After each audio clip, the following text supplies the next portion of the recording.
दुख होता है कि महात्मा गांधी को बेइज्जत किया जाता है।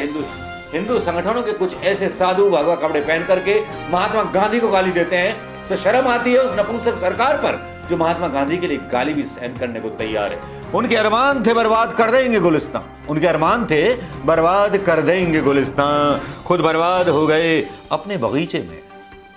मालियों को क्या दोष दोगे, सोच लेते बिकने से पहले। ये शेर जो था लागू होता है हमारे आदरणीय सिंधिया साहब के ऊपर। जी हां,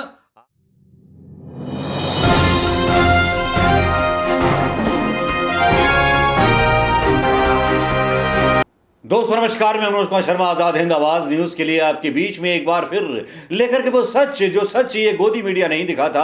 एक ऐसा धुआं जनता की आंखों में झोंक देना चाहता है, ऐसी झूठी खबरों की मिर्च लोगों की आंख में झोंक देना चाहता है, जिस मिर्च का जवाब केवल यह है कि खबरें जो है बना दी जाती हैं, खबरें सडनली प्रकट कर दी जाती हैं। आज जो है आज तक मीडिया इसमें सबसे ज्यादा चालू है, इंडिया नेशन इसमें सबसे ज्यादा चालू है। एक न्यूज चैनल ने तो ये खबरें चलानी शुरू कर दी कि राष्ट्रपति चुनाव में राहुल गांधी जो थे मौजूद ही नहीं थे। बाकायदा सोशल मीडिया पर उन्होंने डाल दिया कि राहुल गांधी तो बाहर गए हुए हैं। इतना सफेद झूठ वो चैनल के लोग लिख रहे हैं, न्यूज नेशन के, जो इस देश में एक जिम्मेदारी भरे चैनल है। जब इसका खंडन आता है और केस करने की धमकी और सुगबुगाहट आ जाती है कि फिर से पिछवाड़े में डंडा कर देगी कांग्रेस, उसके बाद राहुल गांधी के बारे में खंडन आता है इनका। क्योंकि अलका लांबा इस ट्वीट को यहां पर रिट्वीट करती हैं और जवाब पूछती हैं कि झूठी खबरें मत फैलाइए। राहुल गांधी ने राष्ट्रपति चुनाव में आज वोट भी डाला, सब कुछ किया, लेकिन इससे भी बड़ी इंटरेस्टिंग बात आज कहेंगे। आज इससे बड़ी इंटरेस्टिंग बात करेंगे कि वीर सावरकर के बारे में जिस तरह से एक ऐसे व्यक्ति को हीरो बनाने की कोशिश की जा रही है, महात्मा गांधी के ऊपर जिसको रखने की बात की जा रही है, आज उसके बारे में आज दुख होता है कि महात्मा गांधी को बेइज्जत किया जाता है। हिंदू संगठनों के कुछ ऐसे साधु भगवा कपड़े पहन करके महात्मा गांधी को गाली देते हैं तो शर्म आती है उस नपुंसक सरकार पर जो महात्मा गांधी के लिए गाली भी सहन करने को तैयार है। दिखावटी रिपोर्ट हो जाती है कि विदेशों में यह मसला ना चला जाए, क्योंकि विदेशों में यह मसला चला गया तो सरकार के कपड़े विदेशी उतार लेंगे, अंतर्राष्ट्रीय स्तर की कोर्ट उतार लेगी। लेकिन यहां अपनी खींच छुपाने के लिए खबरों को तोड़ा मरोड़ा जाता है। विदेशी होली की बात होती है, विदेशी कपड़ों की होली की बात होती है। 1921 में 22 अगस्त 1921 में राष्ट्रपिता महात्मा गांधी ने विदेशी कपड़ों की होली जलाने का आह्वान किया था, जिसमें इंदिरा गांधी वो गुड़िया थी जिन्होंने अपनी विदेशी गुड़िया भी जला दी थी विदेशी सामान के बहिष्कार के लिए। कहानियां ये हैं। आज महात्मा गांधी के इतिहास पर वो लोग जो है सवाल उठाते हैं जिन्हें एबीसीडी नहीं पता, जिनको पता है तो सिर्फ कि नोट में सिम होती है और नोट में बम होती है। लेकिन इन दोगले पत्रकारों को जो है आईना दिखाने आ जाती हैं रागिनी नायक, कांग्रेस की प्रवक्ता, जो इतने बुरी तरह से जूते मार के इनका चेहरा लाल करती है चित्रा त्रिपाठी जैसी बिकी हुई दलाल पत्रकार का, जो वाकई में बेमिसाल होता है। और रागिनी नायक को सैल्यूट। ये वीडियो यहां देख लीजिए कि किस तरह के झूठ परोसे जा रहे हैं, किस तरह के नए कानून बनाए जा रहे हैं। इन पत्रकारों को बहस करनी चाहिए कि आटे पे जीएसटी, सब पे जीएसटी लगा दी उस कमजोर सरकार ने, जो कमजोर सरकार 15-15 लाख रुपए देने की बात करती थी, वो सरकार जो दावा करती थी कि हर एक को रोजगार मिलेगा, वो सरकार जो रोजगार छीनने पे लगी हुई है, जो सरकार बैंकों को बर्बाद करने में लगी हुई है। इस कठपुतली मीडिया के मुंह में दही जम जाता है। सवाल पूछेंगे तो गला कलम कर दिया जाएगा इनका। इनके ऊपर भी ईडी आईडी की शायद टैक्स रेड हो जाए। तो सुनिए रागिनी नायक किस तरह से थप्पड़ मारती हैं चित्रा त्रिपाठी को, यह भी सुनिए और गुणगान सुनिए कि चित्रा त्रिपाठी किस तरह से दावा कर रही हैं कि वीर सावरकर ने जो था बस विदेशी वस्त्रों की होली जलाई थी। लेकिन साहब सावरकर तो 1938 तक जेल में बंद थे।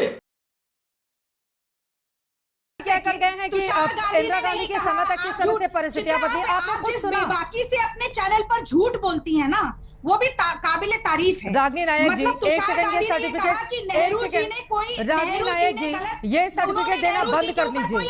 मिस रागिनी नायक तुषार गांधी क्या झूठ बोलकर गए हैं? मैं दोबारा प्ले कर सकती हूँ, मैं दोबारा प्ले कर सकती हूँ कि किस तरह से उन्होंने कहा है कि उस समय की परिस्थितियों के हिसाब से कॉम्प्रोमाइज किया गया रागिनी नायक, कॉम्प्रोमाइज किया गया रागिनी नायक। मैं चाहूंगी कि तुरंत वो बाइट निकाली जाए। ये तरीका ठीक नहीं होता है मिस रागिनी नायक। मैं सुना देती हूँ दूध का दूध और पानी का पानी इसी बुलेटिन में हो जाएगा। नेहरू जी ने किसी भी तरीके का कॉम्प्रोमाइज नहीं किया है। ठीक है, और अब मेरा आगे बढ़ते हैं। ठीक है, मैं चाहूंगी लेकिन वो बाइट निकाल कर रखिए तुषार गांधी की, ये दिखाना बहुत जरूरी है रागिनी नायक को। रागिनी नायक जी, इसी सवाल के साथ आपके पास आते हुए, आज की राजनीति जो हो रही है वो नकारात्मक क्यों है?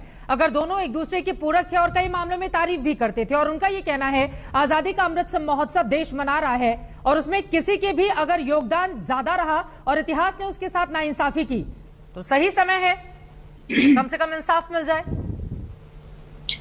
चित्रा, देखिए, सत्य और तथ्य का प्रकाश जो कि लगातार झूठ, प्रपंच और पाखंड के अंधियारे पर आघात करता है, प्रहार करता है, उसे राजनीतिक विद्वेष कहना, जो अभी सुधांशु जी ने कहा, मैं समझती हूँ बहुत ही हास्यास्पद है।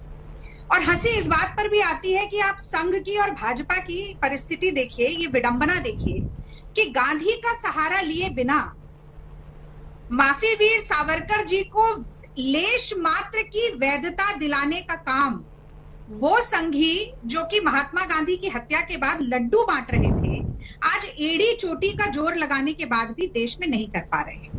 देखिए, नागपुरिया समर्थित तमाम ऐसे अधकचरा ज्ञान बांटने वाली पुस्तिकाएं आज सर्कुलेशन में हैं, उनमें नहीं छपा ये विशेषांक। 5 जन्य या ऑर्गेनाइजर में नहीं छपा ये विशेषांक। ये गांधी स्मृति दर्शन की जो पत्रिका आती है अंतिम जन, उसमें छपा है, क्योंकि गांधी की बैसाखी के बिना आज भी संसद में बड़ी सी फोटो लगाने के बाद और तमाम जो ये महिमा मंडन कर रहे हैं उसके बावजूद गांधी की बैसाखी के बिना 1 मिनट सावरकर को अपने पैरों पर खड़ा नहीं कर पा रही है भाजपा और संघ। और ये सावरकर है कौन? एक मिनट रुक जाइए, 1 मिनट, मुझे पूरा 30 सेकंड और दे दीजिए चित्रा। ये सावरकर है कौन? इन्होंने अभी सुधांशु जी ने कहा 1910 में कारावास हुआ इन्हें, 50 साल का आजीवन का। 1911 से ही माफीनामे लिखना शुरू कर दिया और अंग्रेजों की वफादारी की कस्में खाने लग गए। 1900 वहीं उसी सेलुलर जेल में सॉलिटरी कन्फाइनमेंट से बचने के लिए जो और इनके साथी भूख हड़ताल पर बैठे थे उनका साथ देने से मना कर दिया। 1937 में भारत के विभाजन के सबसे पहले बीज बोने वाले सावरकर हैं, जिन्होंने 2 नेशन थ्योरी की बात की, हिंदू और मुस्लिम राष्ट्र अलग अलग। 1924 से 1937 तक ब्रिटिश साम्राज्य ने जो इन्हें बंगला दिया, उस बंगले में रह रहे थे और वहां पर 60 रुपए महीने की पेंशन, अंग्रेजी पेंशन पर अपना जीवन चला रहे थे। 1937 के बाद 1942 में आती हूँ, भारत छोड़ो आंदोलन, उसमें जहां पर भारतीय राष्ट्रीय कांग्रेस अंग्रेजों भारत छोड़ो का नारा दे रही थी, सुभाष चंद्र बोस कह रहे थे कि हमारी आजाद हिंद फौज अंग्रेजों के खिलाफ लड़ेगी, वहां पर सावरकर अंग्रेजों की सेना में भर्ती करा रहे थे। इंदिरा गांधी ने इनको महान विभूति क्यों कहा था? फिर में जिनका नाम आया, रागिनी नायक जी खड़ा करना चाहते हैं। अब मेरा इसी के साथ सवाल है आपसे सीधा, उसके बाद मैं फौरन आ रही हूँ सुधांशु जी आपके पास। रागिनी नायक जी, तमाम बातें इतिहास की आपने बता दी हैं पूरे सन के साथ। अब मेरा ये सवाल है, फिर 1970 में आकर इंदिरा गांधी इनको महान विभूति क्यों बताती हैं? डाक टिकट क्यों जारी किए जाते हैं? इनके ऊपर फिल्में बनाने के लिए क्यों कहा जाता है? इंदिरा गांधी ने क्या गलत किया?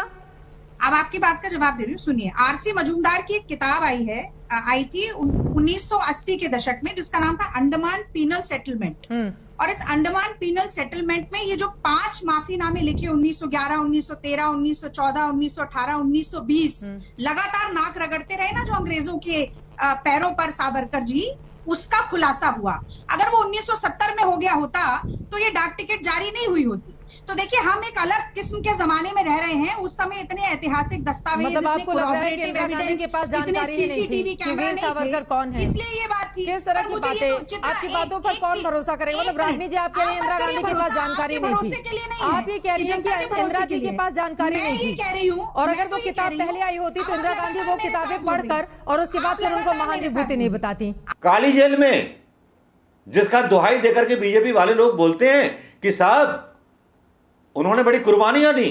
1938 में ये जो है 1938 तक जो है वीर सावरकर जेल में रहते हैं और 1921 में विदेशी होली फूंक देते हैं विदेशी वस्त्रों की। यार ये तो मतलब मूर्खपंथी की हद हो गई कि ये मीडिया क्या परोसना चाहता है। क्या व्हाट्सएप यूनिवर्सिटी की तरह वीडियो वायरल कराने के लिए सरकार के इशारे पर इस तरह के वीडियो बनाए जा रहे हैं कि विदेशी वस्त्रों की होली फूंकने वाले भी जेल के अंदर से जो थे वो सावरकर थे, माफी मांगने वाले सावरकर नहीं थे, विदेशी वस्त्रों की होली जलाने वाले सावरकर थे।